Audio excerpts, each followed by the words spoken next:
O discurso de Paulo no Areópago, em Atos capítulo 17, exemplifica os lugares incomuns nos quais os primeiros cristãos pregavam o Evangelho, a palavra de Deus. Não foram poucas as pregações feitas ao ar livre.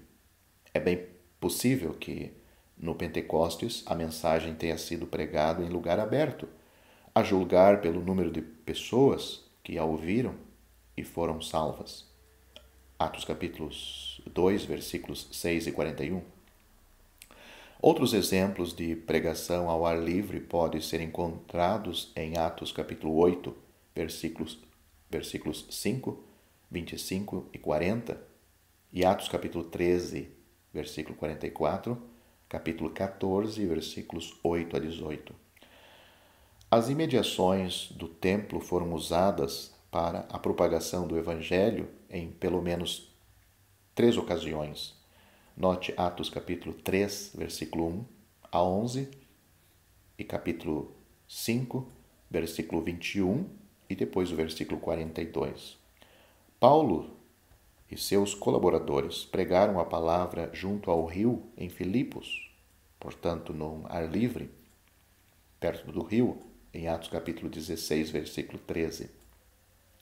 Em Atenas, o apóstolo falou na praça, capítulo 17, versículo 17, antes de pregar na colina de Marte.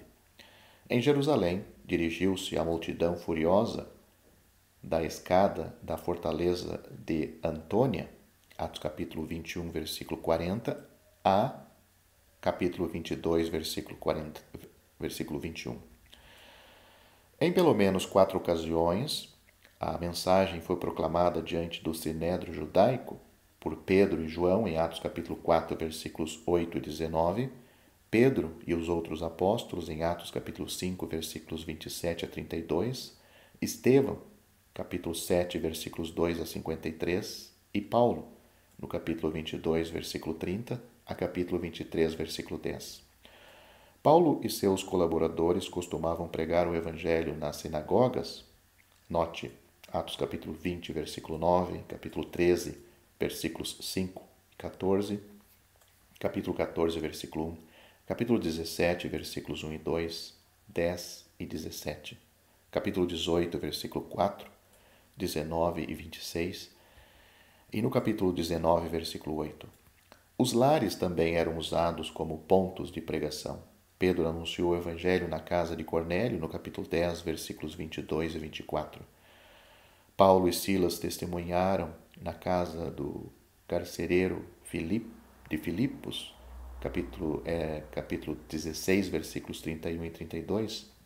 Em Corinto, Paulo pregou na casa de Crispo, o chefe da sinagoga,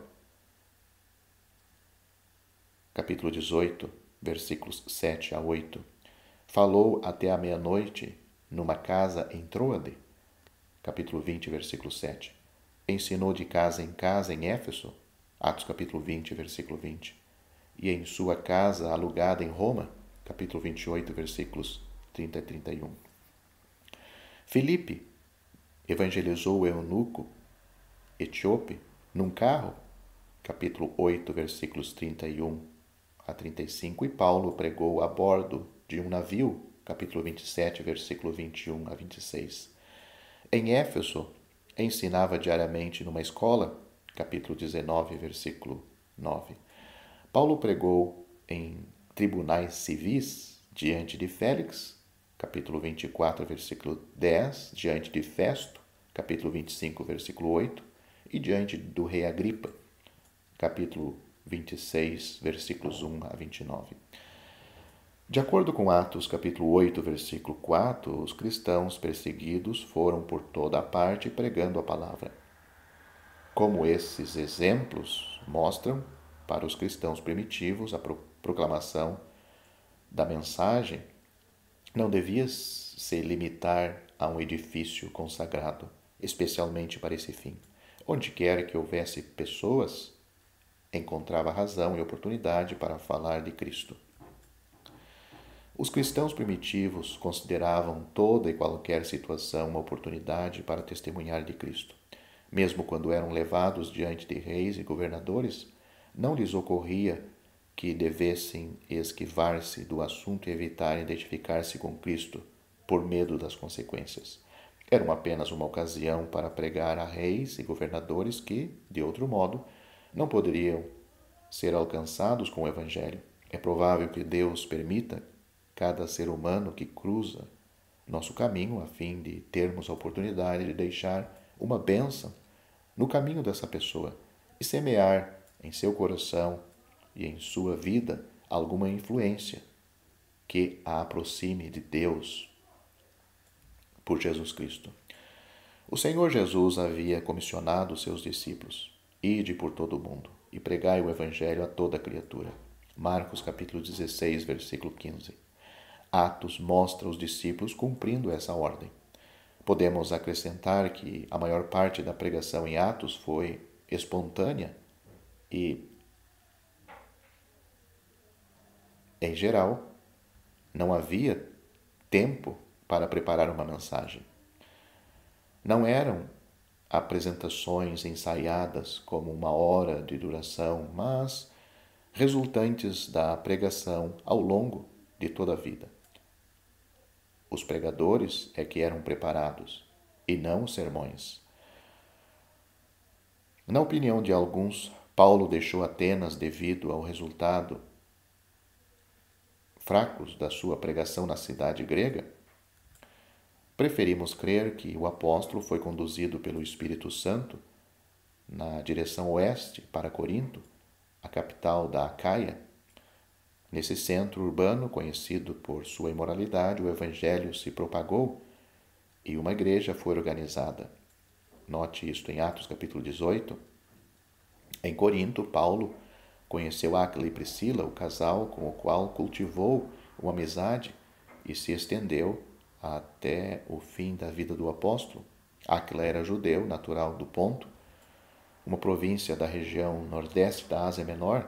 Ele e sua esposa haviam sido obrigados a deixar sua casa em Roma devido ao decreto antissemita do imperador Cláudio. Uma vez que Corinto ficava na estrada principal de Roma ao Oriente, haviam parado ali e aberto um negócio. Os dois eram fabricantes de tendas e, ao mesmo tempo, a mesma era a ocupação do apóstolo Paulo. As grandes revelações da vida nos ocorrem enquanto perseveramos em nossas ocupações. Continua a trabalhar pelo seu pão de cada dia e em meio aos teus labores receberás grandes bênçãos e visões venturosas. A loja, o escritório ou o armazém podem se tornar semelhantes à casa de Deus. Faze o trabalho e faze-o com diligência. Nele poderás encontrar comunhão extraordinária com outras almas, como aconteceu com Áquila e Priscila ao encontrar o apóstolo Paulo em Corinto. Se você gostou deste vídeo, deixe seu joinha, isso nos ajudará a divulgá-lo. Também não se esqueça de inscrever-se em nosso canal, ative o sininho das notificações para que você receba os novos vídeos, deixe seus comentários. Obrigado por assistir este vídeo.